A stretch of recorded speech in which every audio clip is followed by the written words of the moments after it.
Udaranya panas banget hari ini.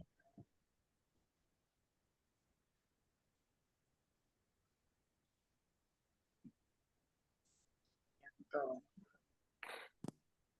Ntar siapa yang saya yang harus mute ya? Gimana mute? Mute gimana?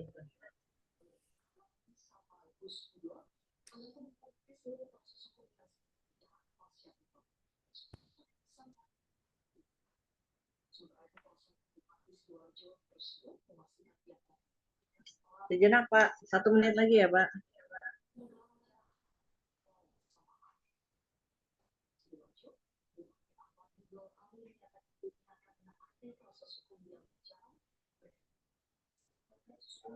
Ya.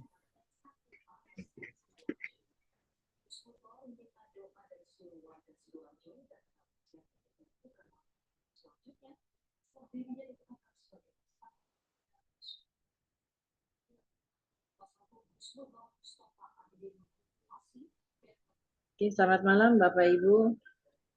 Kita jumpa lagi di KPKS malam hari ini. Kalau minggu lalu kita libur, hari kita berkumpul bersama Kak Seto. Untuk kesempatan program yang ini sekarang adalah kita belajar mengasihi seperti Tuhan Yesus. Tema ini ada 8 sesi. Untuk hari ini kita mulai dengan sesi yang pertama dengan judul Kasih Bapa kepada Manusia. Sebelumnya kita masuk, saya minta bantuan Pak Taba untuk membuka dalam doa. Silakan Pak Taba. Ya baik, mari kita bersatu dalam doa, dalam nama Bapa, Putra, dan Roh Kudus. Amin. Bapa yang ada di surga, kami mengucap syukur pada malam hari ini kami dapat kembali berkumpul melalui Zoom ini untuk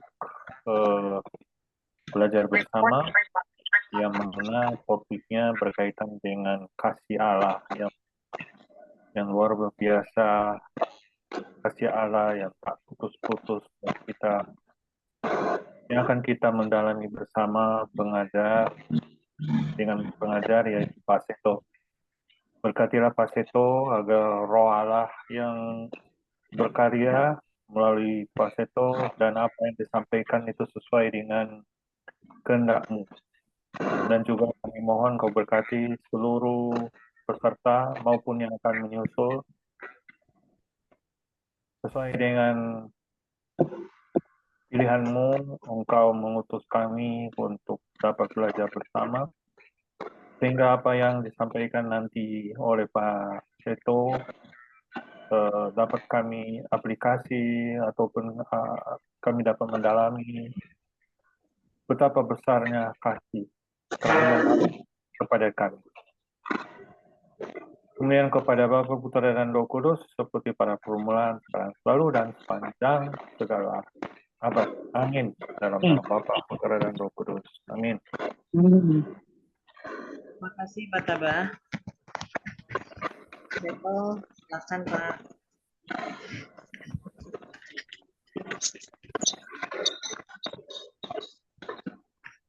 Ya, terima kasih. Selamat malam Bapak dan saudara semua.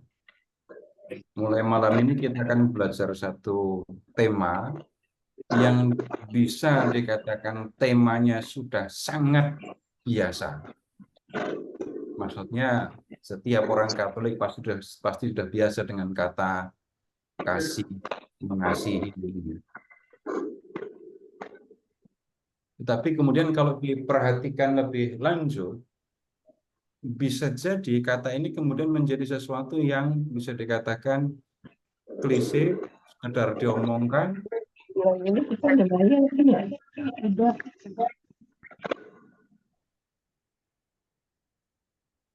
lalu bisa terjadi malah kehilangan makna.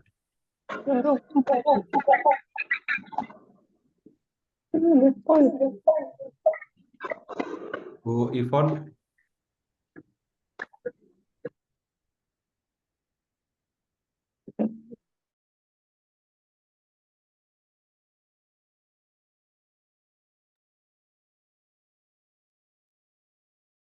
Baik, sekarang ini begini. Kalau orang bicara tentang mengasihi misalnya, Bapak Ibu tolong ini, apa yang dipikirkan seorang Katolik kalau mendengar kata mengasihi? Yang biasanya muncul di pikiran apa kalau bicara tentang kasih atau mengasihi? Nggak apa-apa, kita ngobrol aja dulu supaya tahu apa yang sama-sama kita pikirkan.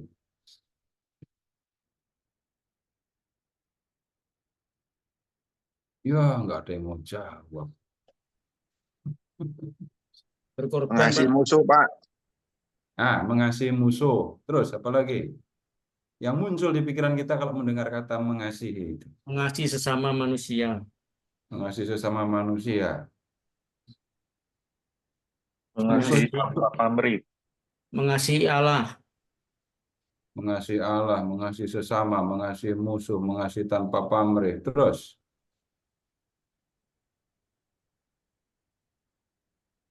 udah.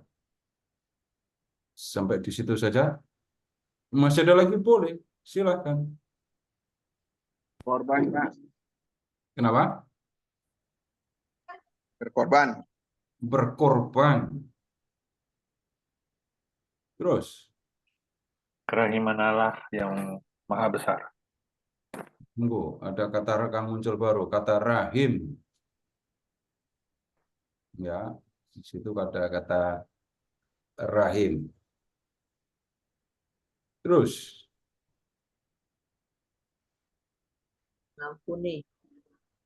mengampuni, wujud bentuk dari kasih. Masih ada lagi? Ini habis ini baru pertanyaan menyusul habis ini, ya.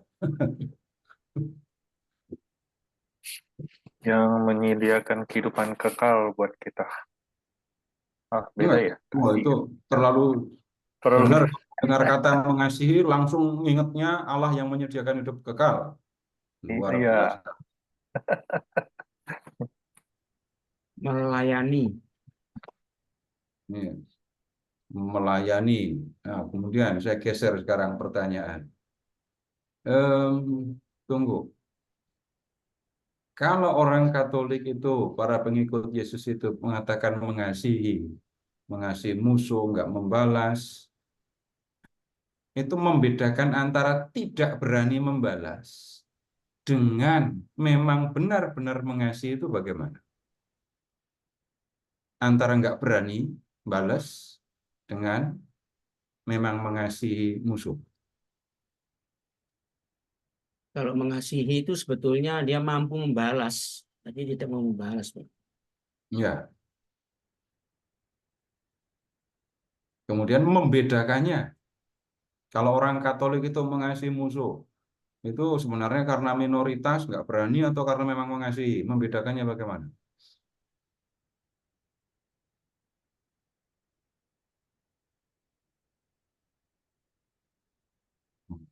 Pertanyaan jadi geser kan? Memang saya geser kok. Saya pakai model pemikiran sinis, curiga. Jangan-jangan nggak membalas itu bukan karena mengasihi, tapi memang karena nggak berani. Rasa pengampunan yang besar. Kenapa? Katolik. Rasa pengampunan yang besar, Pak Seto. Karena Iya. iya. Jadi nggak mau Apa balas. membedakan antara ini saya mau orang Katolik mau mengampuni dengan nggak berani membalas itu? Membedakannya bagaimana? Hmm. Tunggu, begini aja dah. Saya buat lebih sederhana sekarang. Apakah kalau umat Katolik itu disakiti, itu dalam hati nggak ada rasa sakit, nggak ada rasa dendam, nggak ada rasa marah? Masih ada, Pak. Masih ada kan? Ya. Kemudian kalau ketika kita mengatakan masih ada sebenarnya perasaan ketika disakiti itu memang sakit. Dan ketika disakiti dan merasakan sakit, orang bisa marah. Dan ketika orang mau marah, ini kalau nggak, ini orang bisa menggerakkan orang untuk membalaskan. Tapi mengapa orang tidak membalas? Ada yang karena mengasihi, tapi ini masih perlu klarifikasi ya. Tetapi ada juga yang karena nggak berani membalas. Karena kalau sampai saya membalas, nanti resikonya lebih tinggi. Karena kalau saya membalas, kekuatan saya nggak seberapa dibandingkan dengan kekuatan mereka yang menyakiti, misalnya begitu. Tapi kemudian begini, ketika di dalam hati muncul rasa dendam, terus rasa dendam itu diapakan? Dendam itu ada expirednya apa enggak? Ada, Itu maksimal berapa tahun orang bisa dendam, habis itu hilang dendamnya gitu. tergantung masalahnya, Pak. Kalau masalahnya kecil, setahun hilang dendamnya gitu ya. Kalau Mungkin misalnya berat, setelah mengaku dosa hilang. luar biasa. Setelah ngaku dosa langsung hilang dendamnya. Benar saya Bisa. katakan luar biasa. Saya nggak bohong. Karena hilang itu, saya katakan hilang. Apakah rasa dendam di dalam hati itu bisa hilang dengan sendirinya hanya karena waktu? Enggak. Karena didiamkan saja, nggak usah ngapa-ngapain, setelah 1 tahun, 2 tahun dendam itu hilang sendiri. Pernah nggak di antara Bapak Ibu itu yang ya bisa dikatakan menyimpan sakit hati yang berkepanjangan?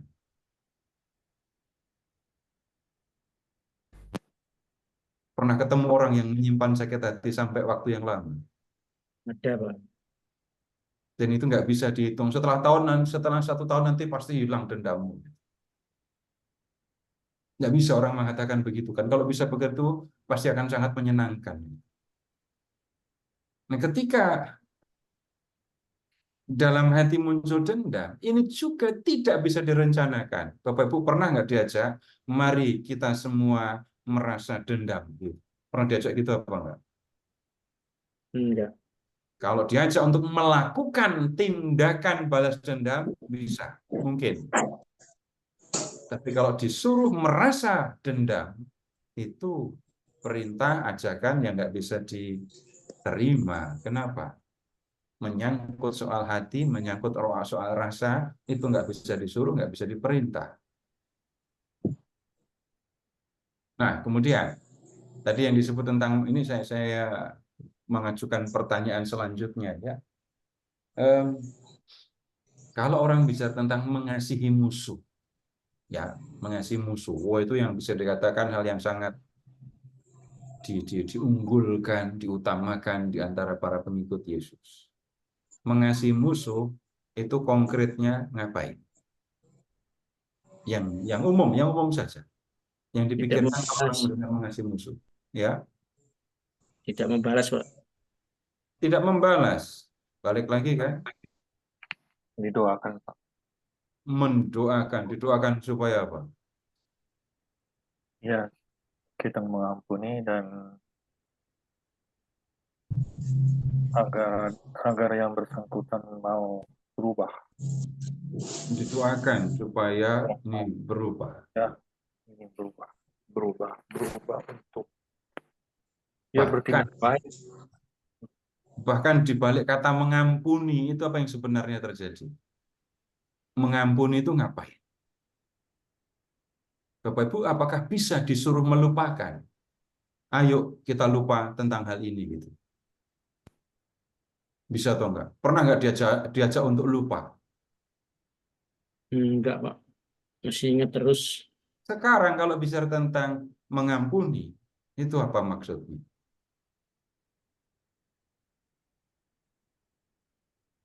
Hal yang sangat sederhana yang biasa diomongkan, enggak pernah ditanyakan, saya tanyain ini. Mengampuni itu sebenarnya maksudnya apa? Apa yang sebenarnya terjadi ketika orang ini mengampuni? Mengampuni, memaafkan, Menyesal. Mengampuni kok menyesal? Ayo, gimana lagi? Ayo. Menerima keadaan, Pak. Menerima keadaan Jadi saya sudah disakiti saya seseorang, terima. lalu saya mengampuni. Apa artinya? Saya menerima kenyataan bahwa saya disakiti?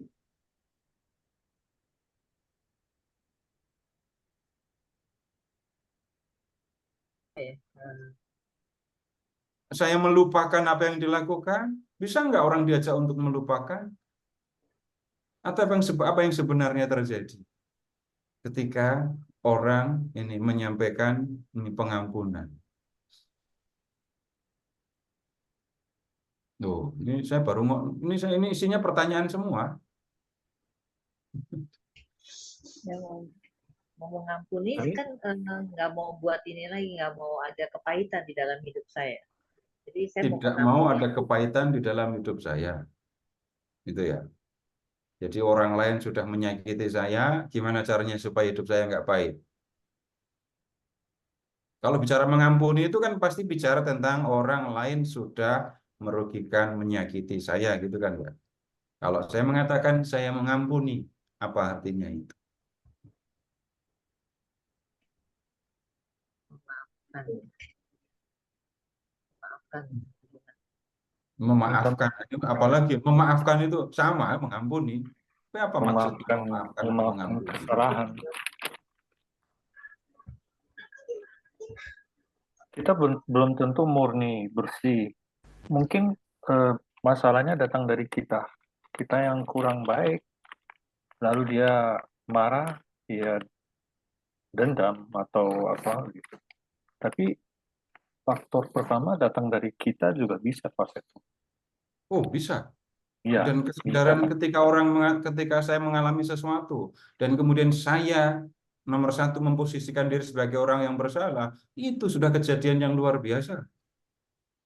Kenapa? Refleksnya orang ketika ada satu kejadian, nyari salah sendiri atau nyari salah orang lain. Refleksnya. Hmm. Apalagi kalau sedang berantem. Itu kalau orang mencari kesalahan sendiri-sendiri, nggak mungkin ada orang berantem kan ya? Nggak mungkin ada orang yang berkelahi, nggak mungkin ada orang yang pengen membalas. Kenapa? Oh, yang salah saya. Biasanya juga mengatakan yang salah saya. Tetapi ketika orang mengampuni, berarti dia, ini sekali lagi saya belum menjawab. Dan nanti kita akan cari bersama-sama jawabannya di dalam perjalanan studi ini. Ketika saya mengatakan saya mengampuni, mulainya dengan saya sudah disakiti, saya sudah dirugikan. Kalau nggak ada itu, namanya bukan mengampuni. Maaf ya, saya terima kemarin bingkisanmu. Nggak bisa. Saya bergembira menerima bingkisanmu dan mengatakan saya minta maaf. Enggak. Kemudian, kita lihat yang lain lagi. Mengasihi musuh itu ya. Berhenti sampai di mengampuni. Silahkan mengingat yang lain ketika bicara tentang mengasihi musuh. Harus cari musuh dulu baru bisa melakukan perintah Tuhan ini? Atau nggak usah dicari? Nggak usah dicari. Datang mereka. Jangankan yang biasa berbuat jahat, yang biasa berbuat baik saja, bisa punya musuh kan? Tapi balik lagi, apa maksudnya kalau saya mengasihi musuh? Nah, ini bicara sebenarnya yang lebih umum tentang ini mengasihi. Dari perjanjian lama sampai perjanjian baru, itu soal mengasihi menjadi hal yang bisa dikatakan hal yang sangat umum, hal yang sangat biasa, gitu ya. Tetapi Bapak Ibu, kalau kita membaca teks-teks di perjanjian lama, kita juga menemukan sikap yang tampaknya sebaliknya, membalas dendam. Gitu. Kita akan menemukan misalnya ketika orang Israel disakiti oleh orang Amalek atau oleh orang Mesir, Tuhan membalas mereka. Nah, pembalasan hukuman itu juga perlu diperhatikan. Nggak bisa kemudian kalau orang membalas, kalau orang tidak, kalau orang itu menghukum, itu sama dengan tidak mengasihi.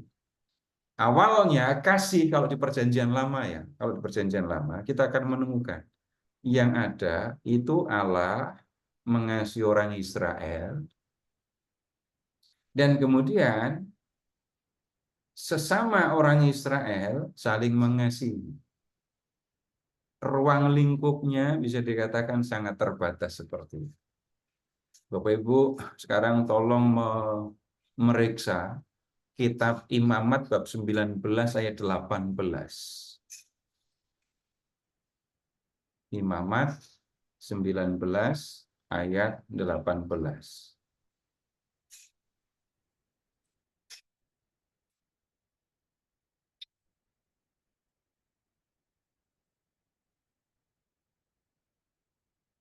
Apa yang Bapak Ibu temukan di situ? Di Imamat 19:18 itu.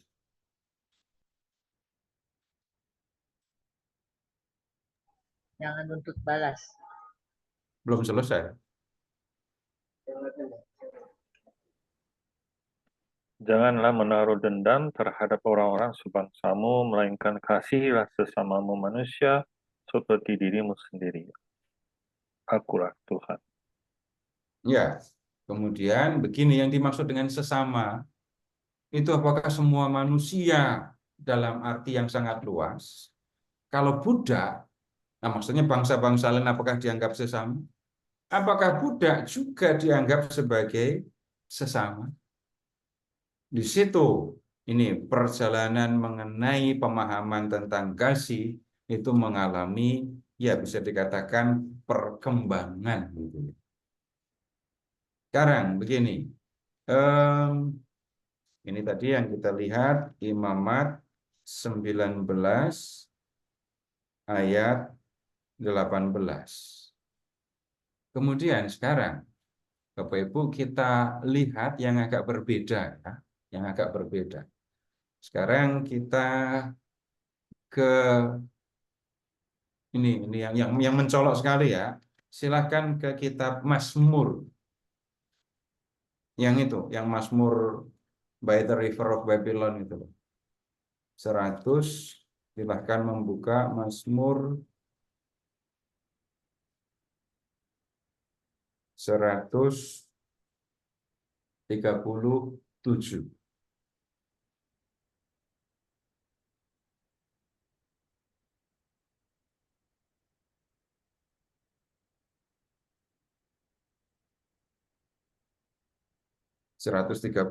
Ya, Mazmur 137. Sekarang lihat ke ayat 7 sampai dengan 9.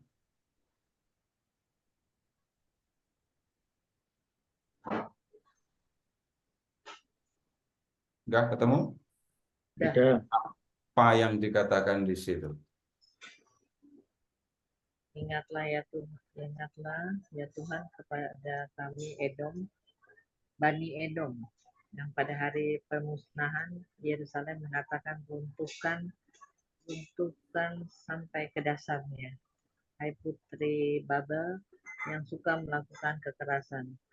Berbahagialah orang yang membalas kepadamu perbuatan-perbuatan yang kau lakukan kepada kami. Berbahagialah kamu yang menangkap dan memecahkan anak-anakmu pada bukit batu. Coba perhatikan isinya.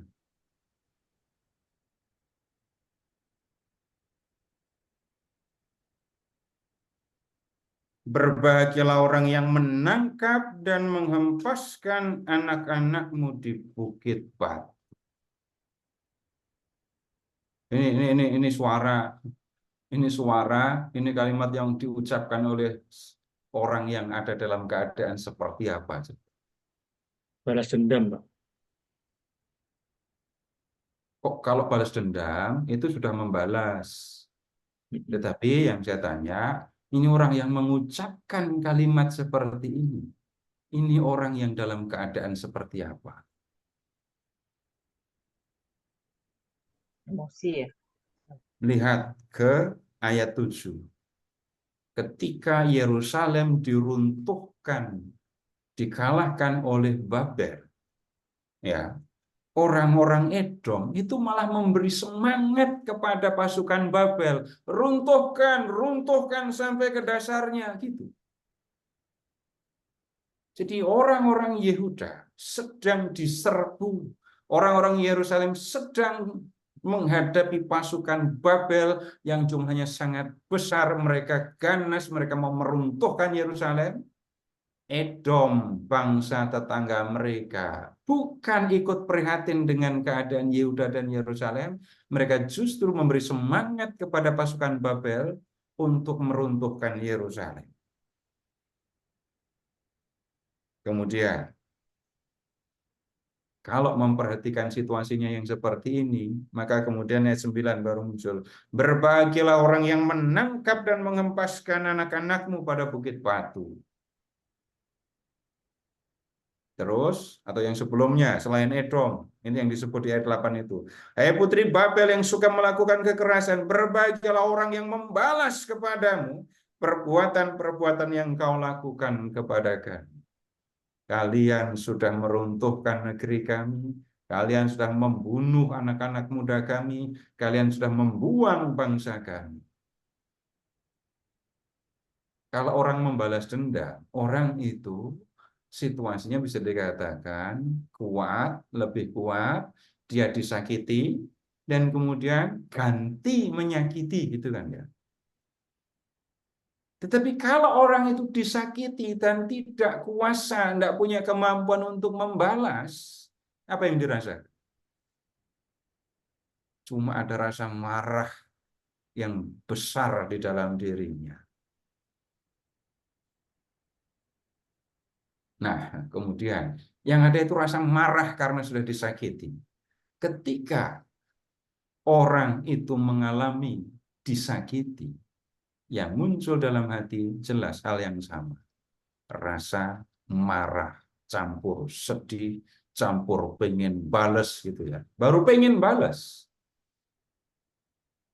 Dan kemudian kalau ada situasi di mana saya pengen membalas, tapi saya tidak punya kewenangan, tidak punya kekuasaan untuk membalas, lalu ada orang yang menyakiti, orang yang sudah membuat saya sakit hati, maka saya akan ikut bergembira. Baik, sekarang begini yang saya maksudkan dengan mengajak Bapak Ibu melihat yang seperti ini. Yang ada sesungguhnya di dalam diri manusia yang apa adanya. Ya, di dalam diri manusia yang apa adanya. Ketika dia disakiti, akan muncul rasa sakit hati atau pemahaman, kasihan orang yang sudah menyakiti saya. Mana yang manusia apa adanya?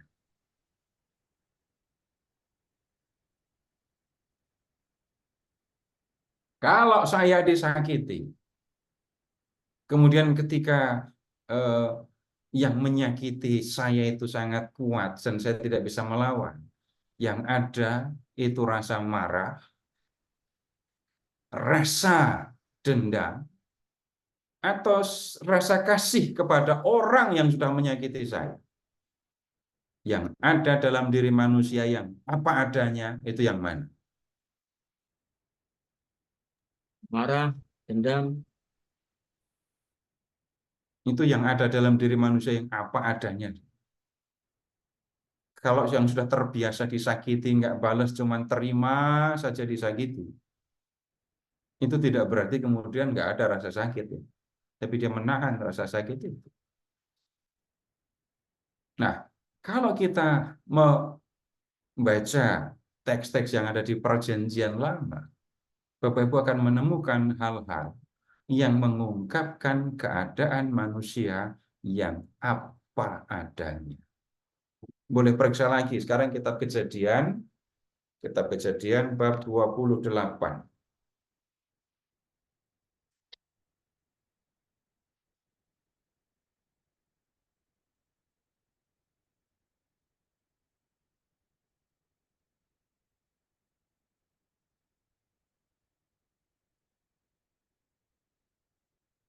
Oh, ke 47 dulu. Sorry, bab 27 dulu. Ayat 41.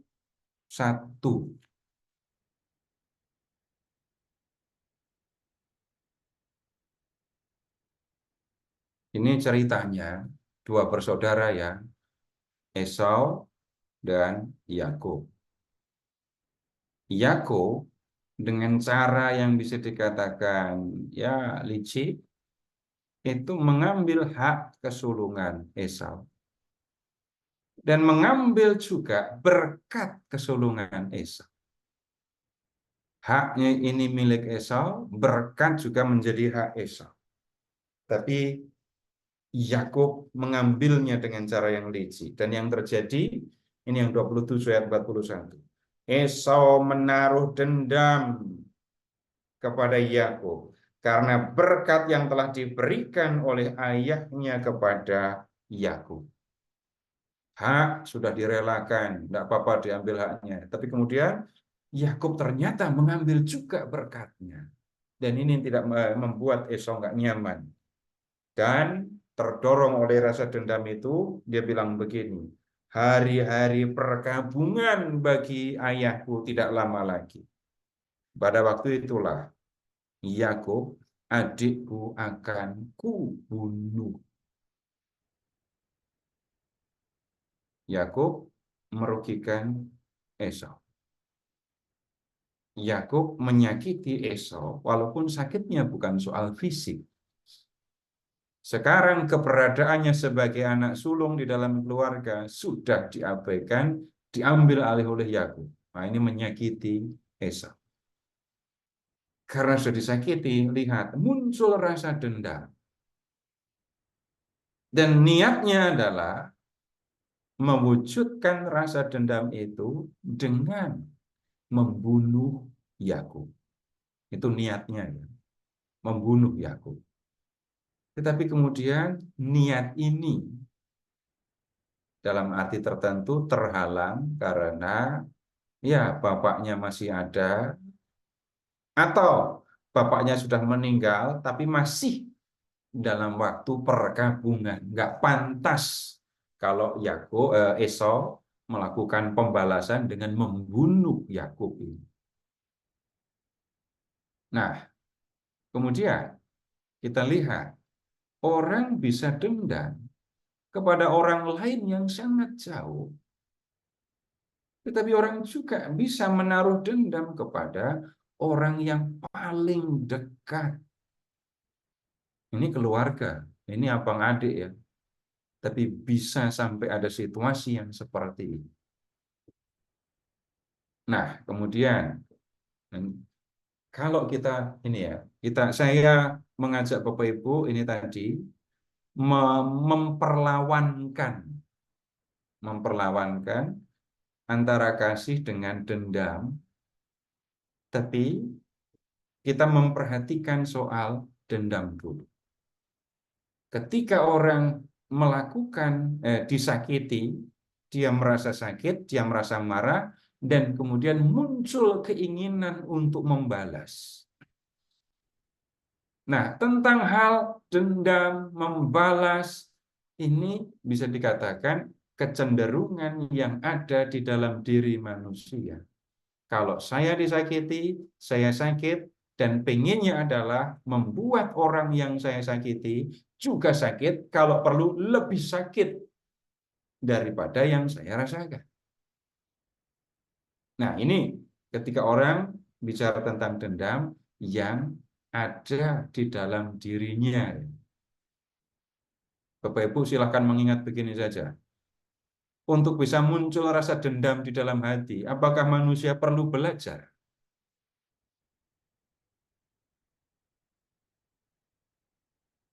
Supaya bisa punya rasa dendam, apakah orang perlu belajar?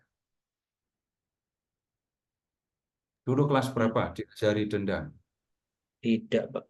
Kamu harus merasa sakit kalau sudah disakiti. Enggak ada yang ngajari. Jadi bisa. Nah, ini kecenderungan yang ada di dalam diri manusia. Ketika orang melakukan pembalasan dendam, lebih lanjut itu berarti seperti orang itu sudah merugikan dia, saya pun akan membuatnya rugi. Seperti orang itu sudah menyakiti saya pun akan membuatnya sakit atau lebih sakit. Itu dendam. Nah, kepada manusia yang seperti ini, Tuhan menyampaikan perintah untuk mengasihi. Nah, mengasihi itu bagaimana? Ini bisa, kalau menggunakan pemahaman yang sederhana, kita bisa menggunakan ini dendam sebagai lawan kata. Ketika saya membalas dendam, saya membuat orang itu sakit, saya membuat orang itu menderita, saya membuat orang itu celaka. Kalau saya mengasihi, pikirkan yang sebaliknya. Dalam hati, saya ingin orang yang saya kasih itu baik, benar, bahagia. Itu ketika orang mengasihi. Dan kemudian yang namanya dendam itu mulainya dari hati. Nah, gini, memahaminya begini. Berpikir dulu baru dendam, atau dendam dulu baru berpikir. Yang situasi yang wajar yang bagaimana?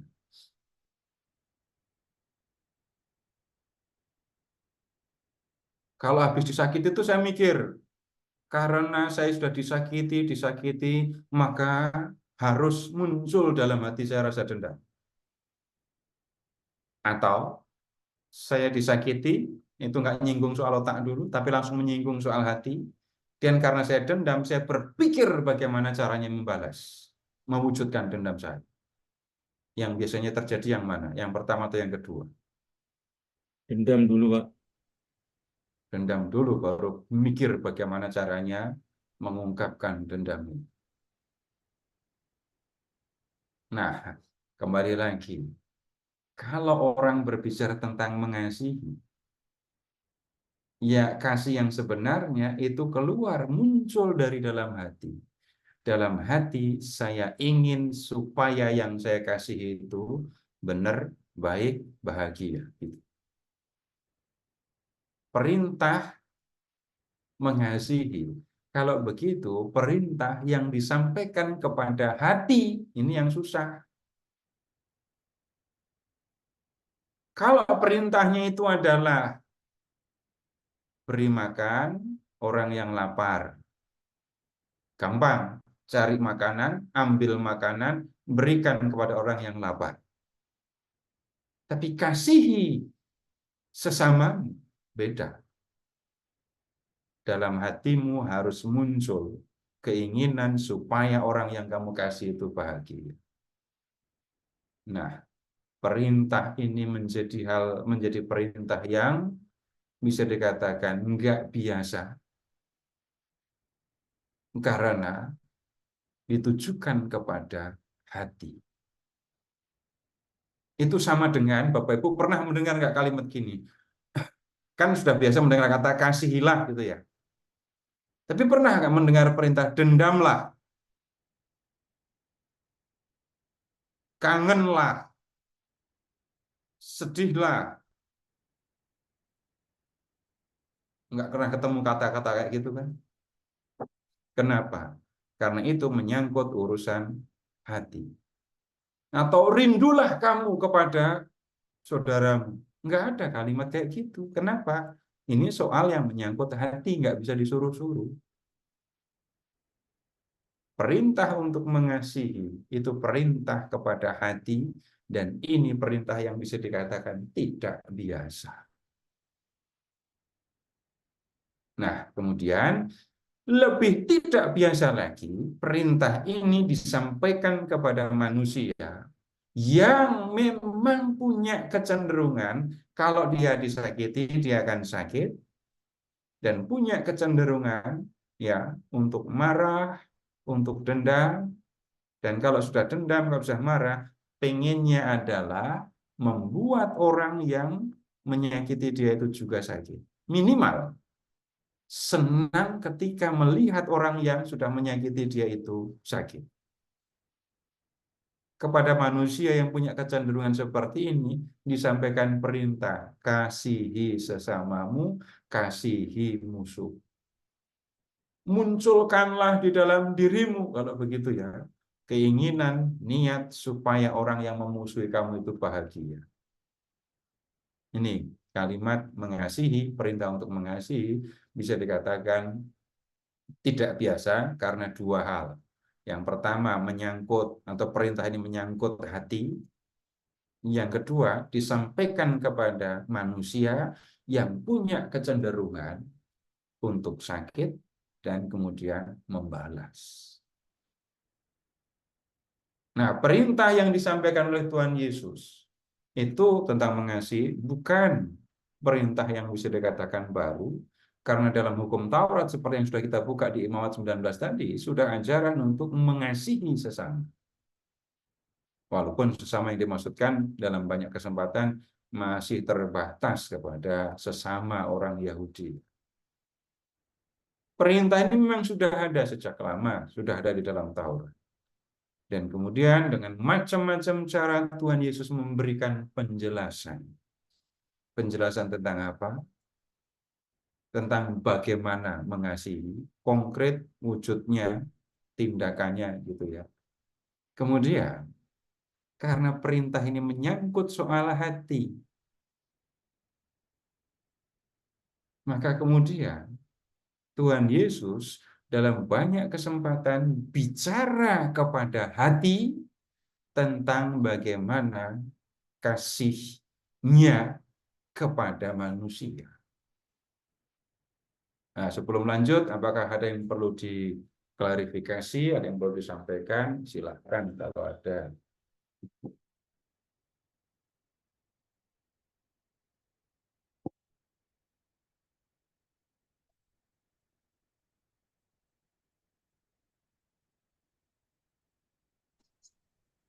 Kita ngobrol aja, buka video, kita ngobrol sana.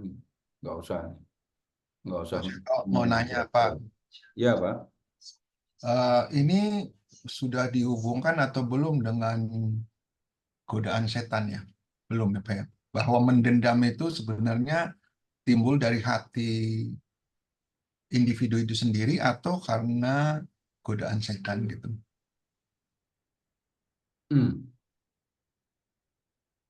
Ya, saya belum menyampaikan hal itu, tetapi begini dulu.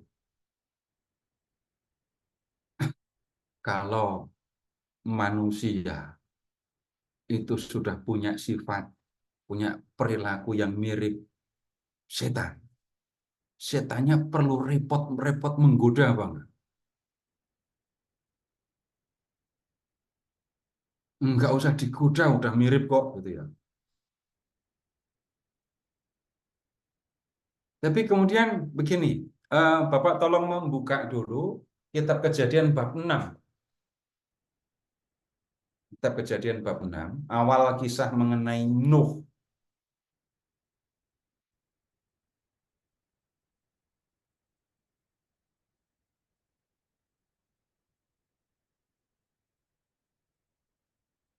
Lihat Kejadian bab 6 di ayat 5.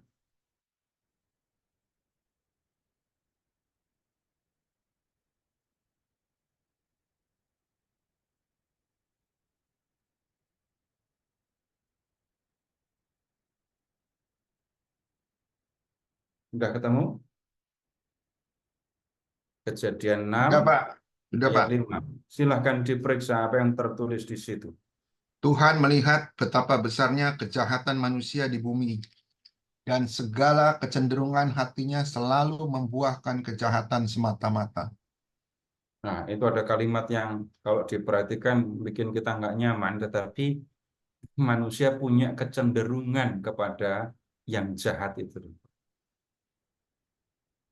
Nah, kemudian jadi di Kejadian bab 6 itu disampaikan di situ.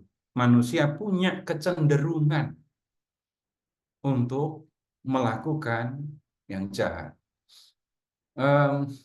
Begini, untuk memeriksanya, Bapak Ibu boleh memeriksa diri sendiri, boleh memeriksa orang-orang yang ada di dekat Bapak Ibu. Memeriksanya bagaimana? Bapak Ibu pernah nggak ngajari anak-anak untuk balas dendam, untuk dendam, bukan balas dendam. Pernah nggak ngajari anak-anak untuk dendam?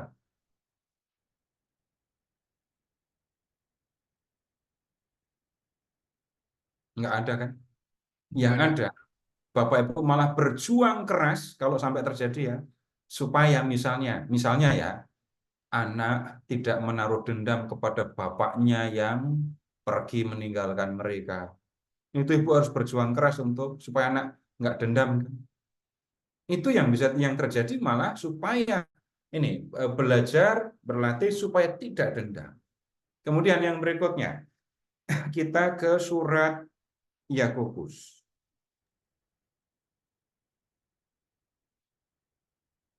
Surat Yakobus bab 1.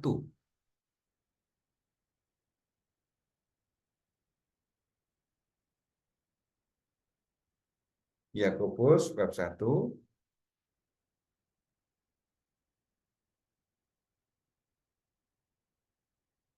Ayat berapa, Pak? lihat ke ayat 13. 13 sampai 15 ya.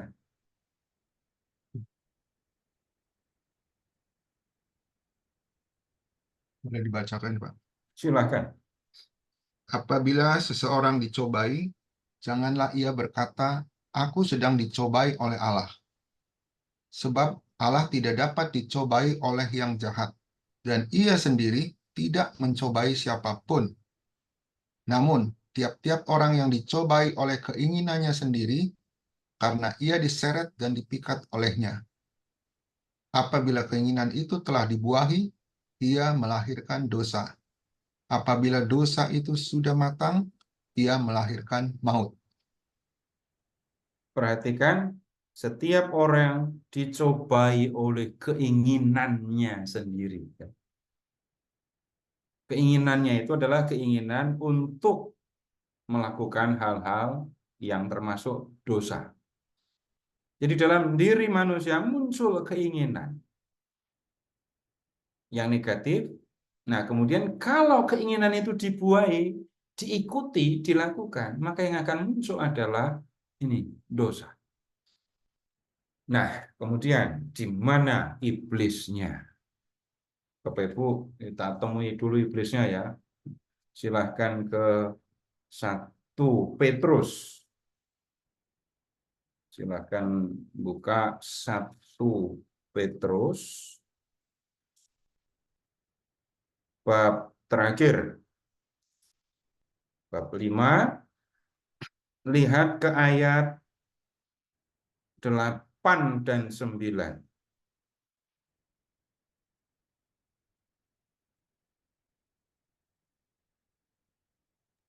Ada peringatan kan ya? Waspadalah, berjaga-jagalah.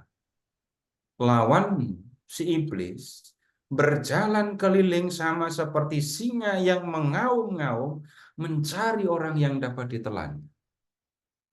Terus, lawanlah dia dengan iman yang teguh, sebab kamu tahu bahwa saudara-saudaramu di seluruh dunia menanggung penderitaan yang sama. Iblis di sini digambarkan seperti singa mengaum-ngaum keliling cari orang yang bisa ditelan. Nah, sekarang Bapak Ibu begini, manusia punya kelemahan, kecenderungan kepada dosa, dan kemudian di situ kita bisa lihat juga ada ini iblis. Lalu apa yang dilakukan oleh iblis? Kalau manusia itu mengikuti kecenderungan hatinya saja, mengikuti kecenderungan hatinya saja yang negatif tadi, dia sudah berdosa. Nah, kemudian begini, dalam diri manusia, ketika orang belajar ya tentang hidup yang benar dan seterusnya, maka akan bisa muncul perlawanan terhadap keinginan untuk berdosa itu. Nah, sekarang Bapak Ibu pernah melihat iblis atau belum? nggak kelihatan iblisnya. Pernah ngobrol sama iblis? Saya kira pernah, cuman nggak ngerasa.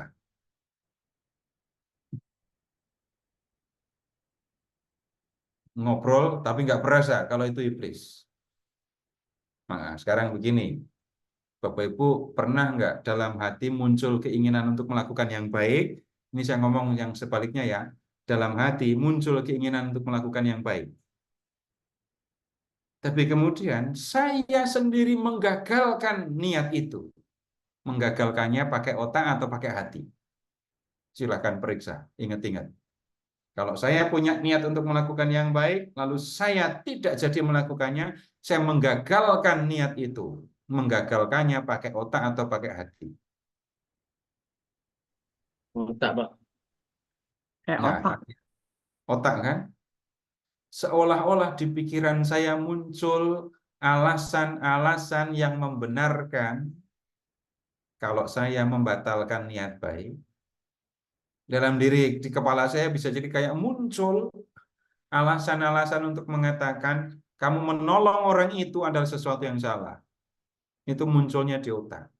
Tapi jangan-jangan itulah hasil dialog dengan iblis tanpa disadari. Prinsipnya Bapak Ibu, iblis itu menghalangi terlaksananya kehendak Allah. Menghalangi terlaksananya kehendak Allah. Tapi lihat yang sebaliknya. Lihat yang sebaliknya. Ketika di dalam hati itu muncul niat untuk melakukan yang jahat, balas dendam tadi misalnya ya, otak bisa menghalangi? Bisa. Tapi bisa nggak malah yang sebaliknya? Otak itu bekerja keras dan seolah-olah mendukung, benar kamu harus balas dendam. Disitulah Bapak Ibu, kita berhadapan dengan godaan, gangguan, atau peran iblis berkaitan dengan dosa ini. Dan itu saya lihat dari sisi ini. Tapi kemudian begini, kalau saya menyalahkan saya berdosa itu karena iblis, saya perlu bertanggung jawab nggak atas kesalahan dan dosa saya? Kalau iblis menggoda saya, maka saya berdosa, saya bertanggung jawab nggak atas dosa saya? Tanggung jawab. Setengah. Setengah. Loh iya kan? Bisa jadi pikirnya setengah kan ya? Nah, ini bukan saya sendiri, tapi saya digoda, diganggu kok. Kalau nggak percaya lagi, Bapak Ibu tolong ingat-ingat. Ketika saya melakukan kesalahan, lalu saya menemukan alasan mengapa saya bersalah. Seolah-olah saya minta dimaklumi mengapa saya melakukan kesalahan, gitu kan? Kalau saya melakukan kesalahan, saya melakukan dosa, dan itu karena saya diganggu oleh iblis, yang salah iblis. Nah, itu ciri anak Adam itu ya kayak gitu. Perempuan yang kau tempatkan di sisiku. Dia yang memberikan, maka aku memakannya. Perempuan juga ditanya, kenapa kamu makan? Iblis, bukan iblis ya, ular memperdaya aku, gitu kan. Lalu bisa jadi orang malah menyalahkan selanjutnya. Kenapa Tuhan tidak mengusir iblis saja supaya saya nggak perlu berdosa? Berarti yang salah juga Tuhan kalau begitu. Kenapa saya berdosa? Tuhan yang salah. Ngapain nggak mau geser iblis ke neraka saja biar nggak gangguin saya gitu. Nah, kemudian nanti begini juga kalau bicara tentang iblis. Ini kalau saya ngomong kayak gini, iblisnya nggak suka sama saya loh ya. Yang lain lagi kalau bicara tentang gangguan atau godaan itu ya. Begini, Bapak Ibu, orang lain mungkin nggak ngerti kelemahan, kekurangan kita sesungguhnya ya. Tapi kalau bicara tentang iblis, iblis tahu kelemahan saya. Iblis tahu kekurangan saya. Di bagian dalam hal yang saya lemah, disitulah iblis akan datang dan kemudian ngajak diskusi tentang kelemahan itu, bukan dalam rangka mengatasi kelemahan, tetapi bagaimana iblis menggunakan kelemahan kita supaya kita kemudian jatuh ke dalam dosa. Maksudnya begini, ambil contoh yang ini ya, yang agak berbeda. Bapak Ibu, apakah semua orang itu punya hawa nafsu seksual yang sama? Semua. Apakah tingkatnya akan sama? Tidak. Nah, kemudian kalau ketemu dengan orang yang ini soal seksualnya itu sangat berat, tinggi, tetapi kemampuan berpikirnya lemah, gitu ya. Nah, disitulah iblis melihat kelemahan orang itu dan kemudian akan memprovokasi supaya bisa jatuh ke dalam dosa seksual tadi. Kalau kemudian saya itu adalah orang yang bisa dikatakan punya kelebihan, maka jangan-jangan kita akan menemukan iblis akan memanfaatkan kelebihan saya. Kenapa? Karena disitulah saya paling gampang bisa jadi sombong. Tidak mungkin, aneh kalau orang serius menyombongkan kelemahan kekurangannya. Orang akan menyombongkan kelebihannya. Disitulah Bapak Ibu, iblis akan bisa datang. Tapi peringatan dari Petrus tadi adalah waspada. Setiap dosa, setiap kesalahan itu adalah keputusan orang yang melakukannya. Iblis mau menggoda seperti apapun, kalau saya nggak ambil keputusan untuk berdosa, saya tidak akan melakukan. Begitu, Pak? Terima kasih, Pak. Ya. Ada lagi?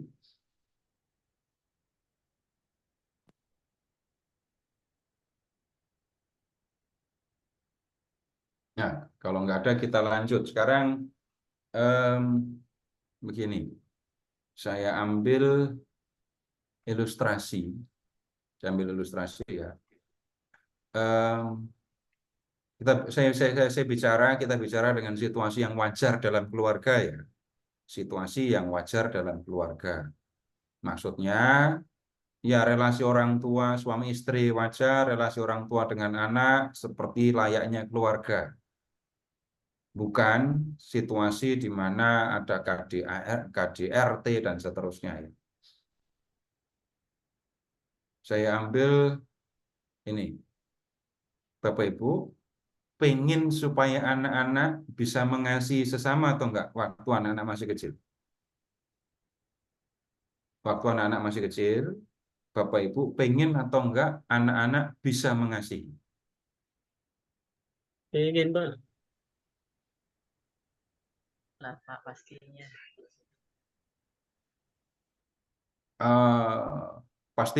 Pastinya atau harusnya? Ingin. Supaya anak-anak bisa mengasihi, punya kasih di dalam dirinya. Apa yang Bapak Ibu lakukan? Kembali lagi, pikirkan, ingat-ingat ketika anak-anak masih kecil.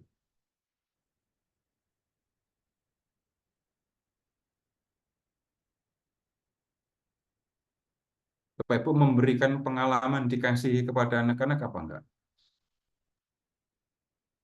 Memberi pengalaman dikasihi, mengajak anak masuk dalam suasana dikasihi. Begitu apa enggak? Atau suasana di rumah waktu itu seperti di kantor. Jadi anak kecil sudah nggak mikir tentang orang tua dengan anak, tapi sudah seperti manajer dengan bawahan. Nggak mungkin.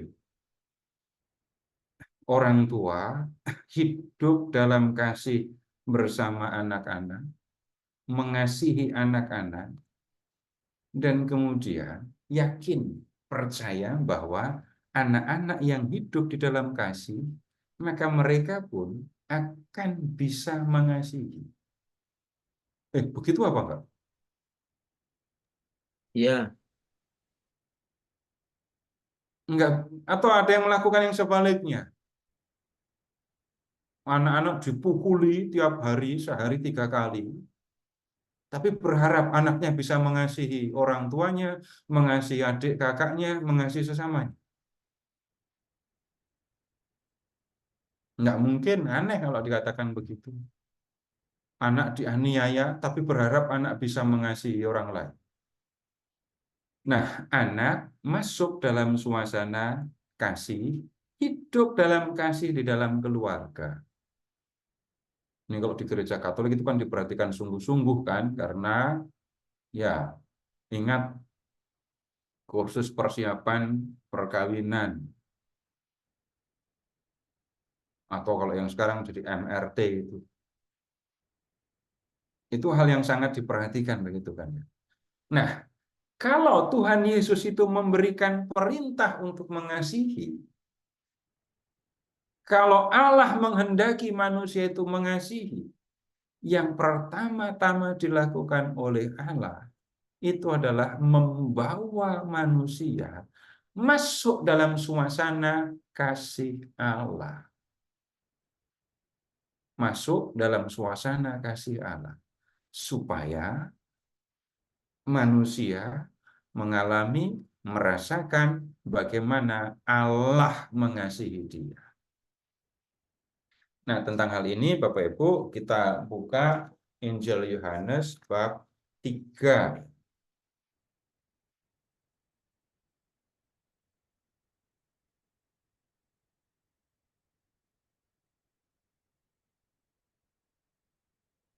Injil Yohanes bab 3 mulai dari ayat 14.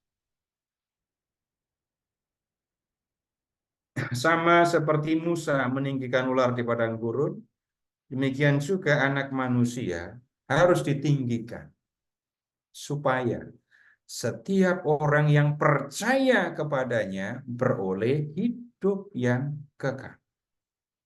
Karena begitu besar kasih Allah akan dunia ini, sehingga ia telah mengaruniakan anaknya yang tunggal, supaya setiap orang yang percaya kepadanya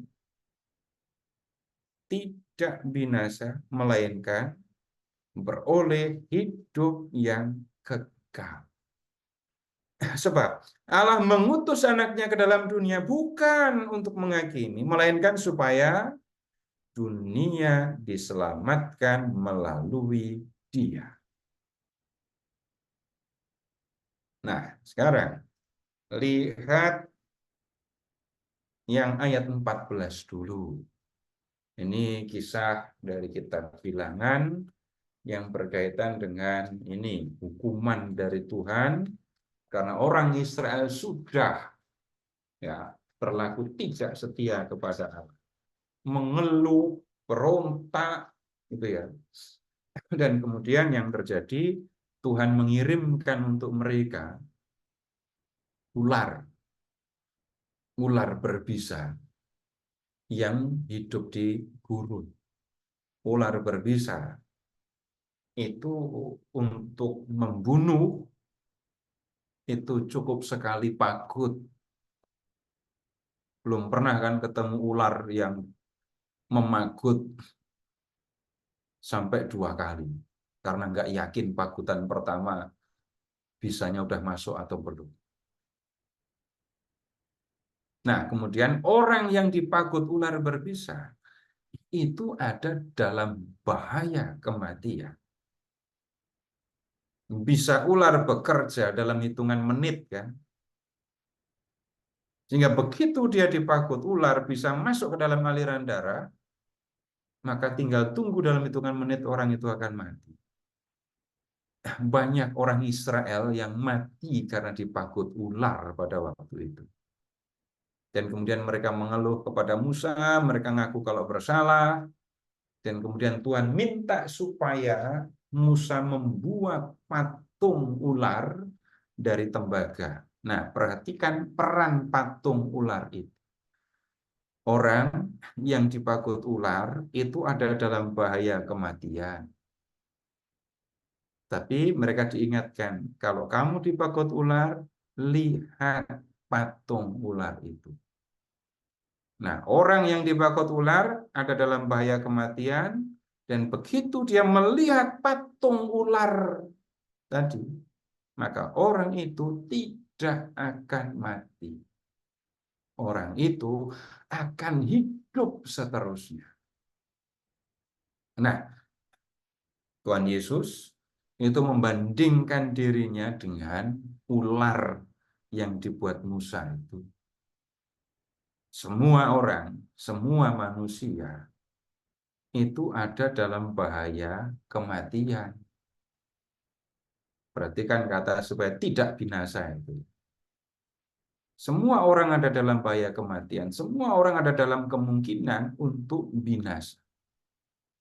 Tetapi kemudian Yesus ditinggikan di kayu salib.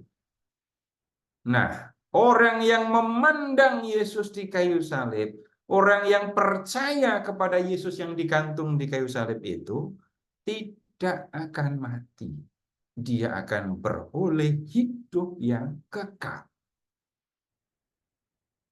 Nah, dalam ayat 16, hal itu dipertegas. Bapa mengasihi manusia.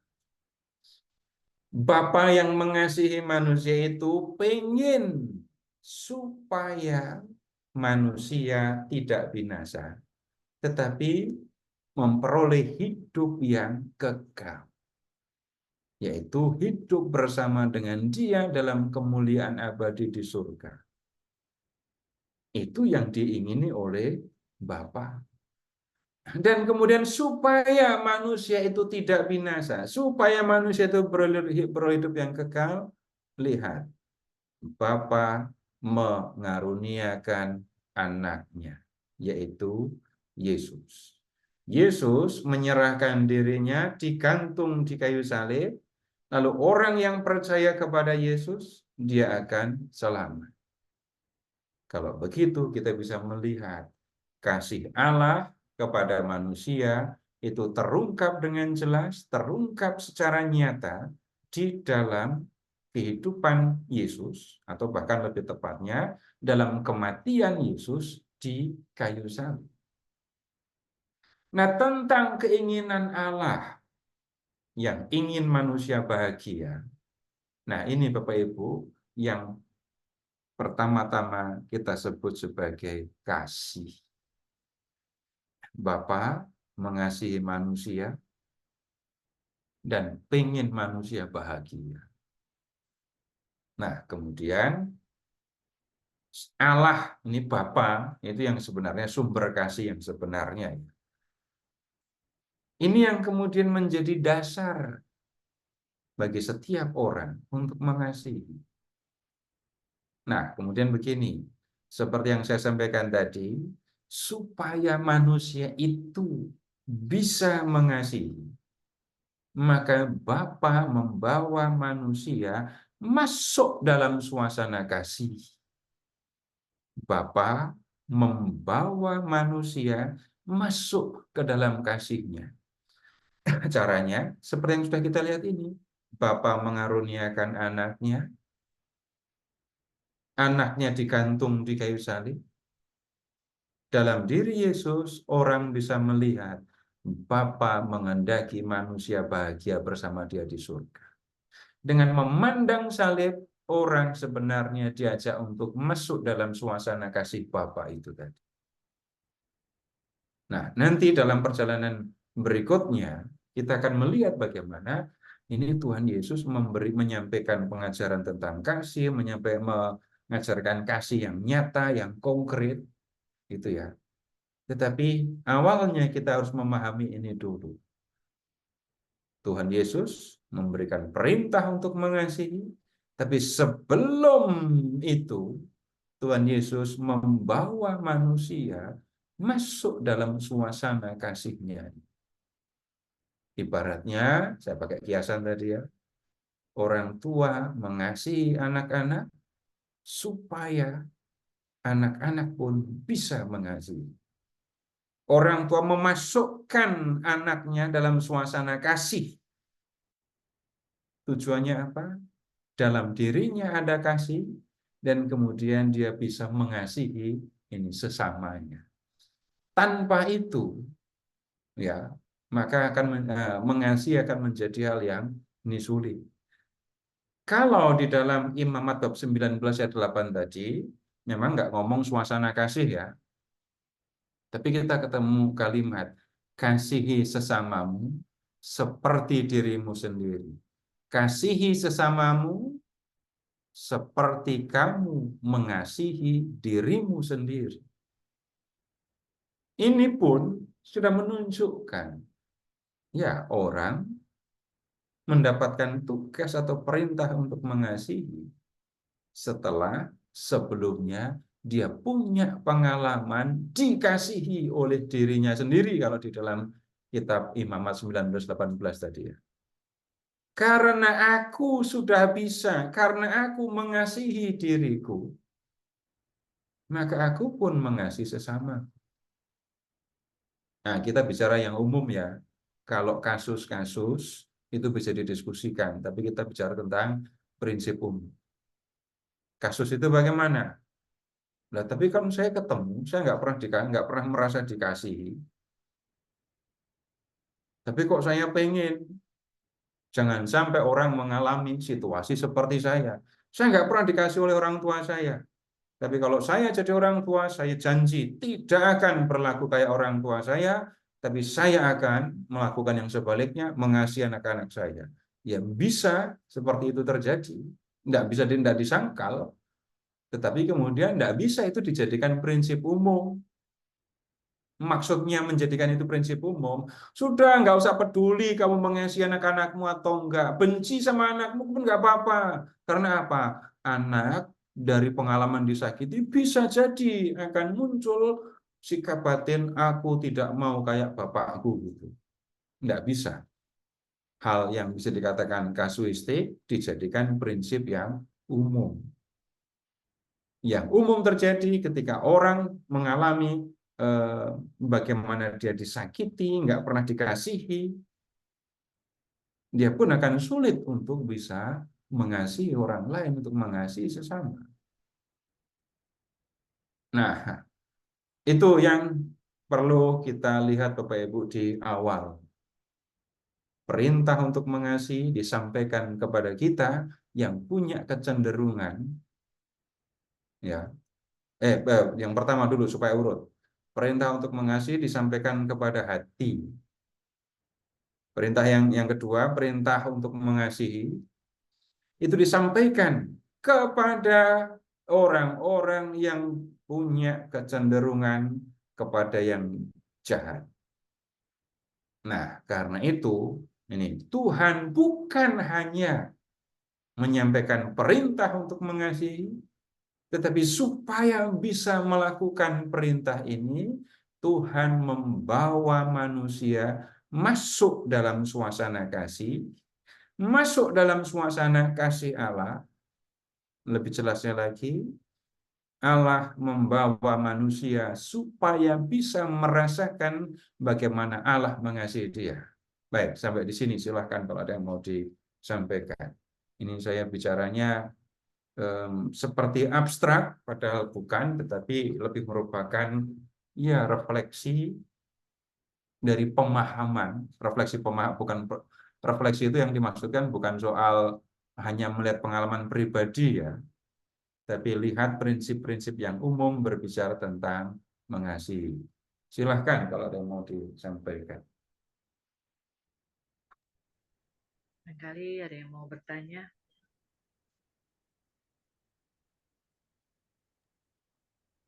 Ya, Pak Seto. Saya mau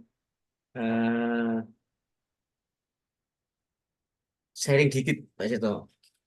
Boleh nggak? Ya, Jadi saya baru tahu kalau waktu kecil disakiti, kemudian setelah besar balas dendamnya itu balas dendam pada anaknya itu justru kasih. Jangan sampai seperti bapaknya dulu gitu.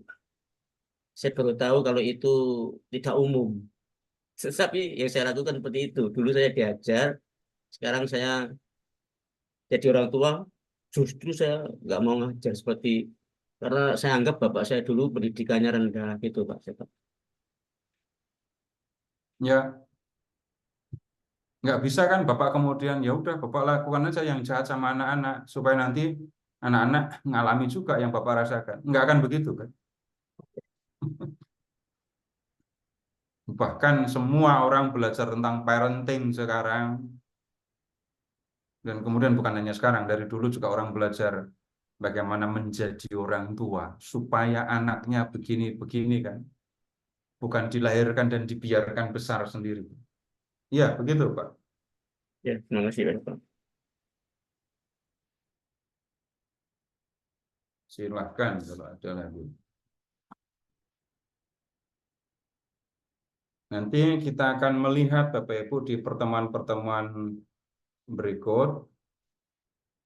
Ini hal-hal yang diajarkan oleh Tuhan Yesus berkaitan dengan kasih. Nah, kemudian begini, di bagian awal, ini pertemuan kedua, ketiga, ya, itu kita akan melihat bagaimana kita diajak masuk dalam suasana kasih seperti yang saya sampaikan ini tadi ya.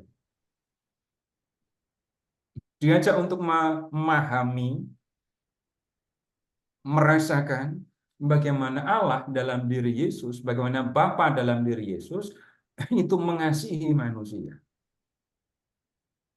Nanti di pertemuan yang berikutnya, nah itu baru kita akan belajar satu demi satu contoh bagaimana Tuhan Yesus mengajarkan hidup mengasihi. Ya, bagaimana mengasihi? Mengasihi itu konkret. Mengasihi itu menolong. Ya, orang yang mengasihi itu nggak bisa diem-diem. Maksudnya nggak bisa, nggak ngapa-ngapain. Orang yang mengasihi nggak mungkin tinggal diam. Orang yang mengasihi itu bertindak, berbuat. Nah, nanti juga kita akan lihat bagaimana dengan dendam. Orang yang mengasihi itu tidak akan membalas dendam. Tapi kemudian bagaimana berhadapan dengan munculnya balas dendam yang ada di dalam diri manusia? Kita perlu diskusikan itu. Kemudian yang lain lagi, dekat-dekat sama dendam, itu mengasihi musuh. Di dalam teks kitab suci, dalam ajaran Tuhan Yesus, bunyinya, kasihi musuhmu, berdoalah bagi mereka yang menganiaya kamu. Tapi kemudian ketika berbicara tentang mengasihi musuh, kita perlu lihat bagaimana mengasihi musuh. Dan itu termasuk di dalamnya bagaimana mengendalikan, melawan, atau namanya apa, berkaitan dengan dendam itu kan. Apakah hanya mendoakan? Nah, itu nanti dulu. Kemudian mengasihi itu juga nanti akan ketemu ada yang sangat konkret, nyata, memberikan pemberian yang sifatnya material. Ya, selama orang hidup di dalam dunia, orang memerlukan materi untuk bisa bertahan hidup kan. Karena itu mengasihi juga akan terungkap di dalam tindakan yang nyata yang ada wujudnya secara materi itu. Mengasihi yang enggak dengan materi, nah itu yang kita bisa lihat dengan mengampuni. Kemudian yang lain lagi, orang juga mengampuni sesama, itu juga dengan tidak menyesatkan. Tidak menyesatkan itu bagaimana? Nah, nanti kita perlu perhatikan. Ada orang-orang yang membesarkan hati ketika ada orang yang mau berbuat jahat, orang ini malah membesarkan hati orang itu supaya benar-benar melakukannya. Orang yang mengasihi tidak akan senang ketika orang yang dikasihinya jatuh ke dalam dosa. Nanti akan ketemu yang aneh. Katanya mengasihi tapi membiarkan, bahkan mendorong sesamanya untuk melakukan sesuatu, padahal yang dilakukannya itu adalah ini dosa. Nah, kemudian itu hal-hal yang akan kita bicarakan dan ternyata ada banyak teks yang kita akan diskusikan. Nah, diskusi kita akan diarahkan, difokuskan kepada soal mengasihi ini tadi ya. Diarahkan. Teksnya bisa jadi sudah sering kita dengarkan, kita sudah sering pelajari, tapi kita akan ya melihatnya, melihat semuanya itu tadi dari sisi tentang kasih ini tadi.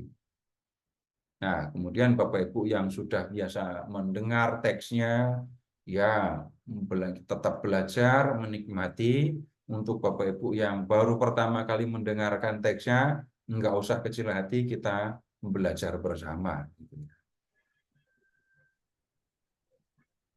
Baik, kalau nggak ada pertanyaan, Bapak Ibu, malam ini cukup sampai di sini dulu supaya nggak berasa berat pembicaraan. Tapi untuk pertemuan berikut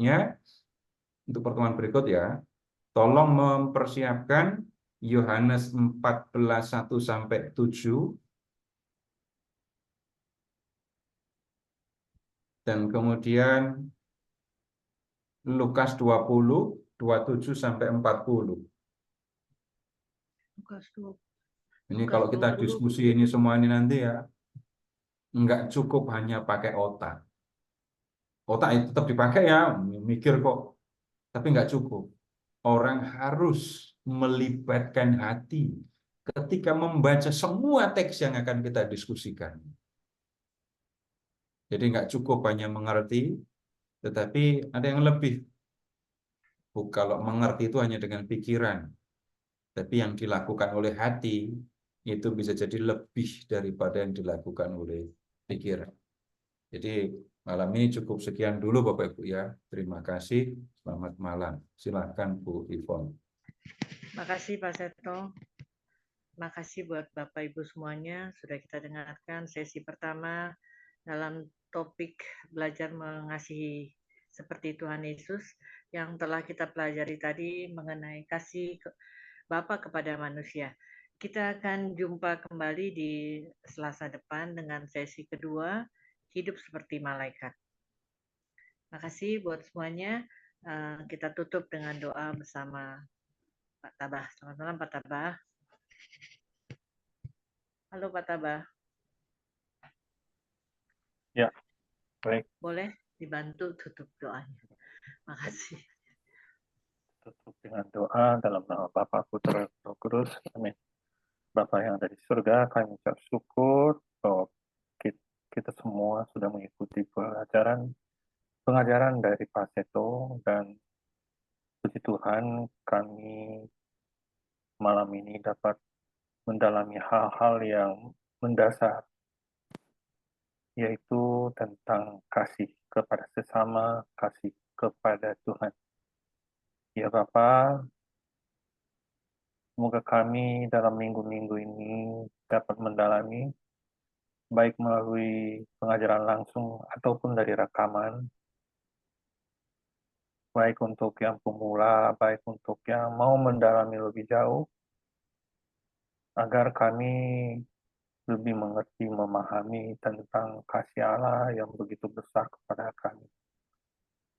Dan juga agar kami dapat lebih mendalam tentang kebiasaan kami, hati kami yang kadang-kadang tidak sesuai rel, tetapi karena iman kepada Tuhan dan pengajaran dari Tuhan yang kita dapat dari Paseto, dari berbagai tempat lain, membina iman kami agar kami dapat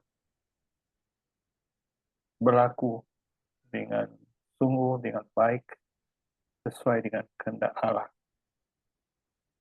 Ya Bapak, terima kasih Engkau utus Pak Seto untuk pengajaran pada malam hari ini, dan juga kami mohon Engkau berkati seluruh peserta, dan kami mohon agar malam ini kami dapat beristirahat dengan baik sehingga kami dapat bangun dengan segar besok hari dan bisa menjalankan tugas kami dengan baik-baiknya esok hari. Terima kasih Bapa, Yesus dan Roh Kudus.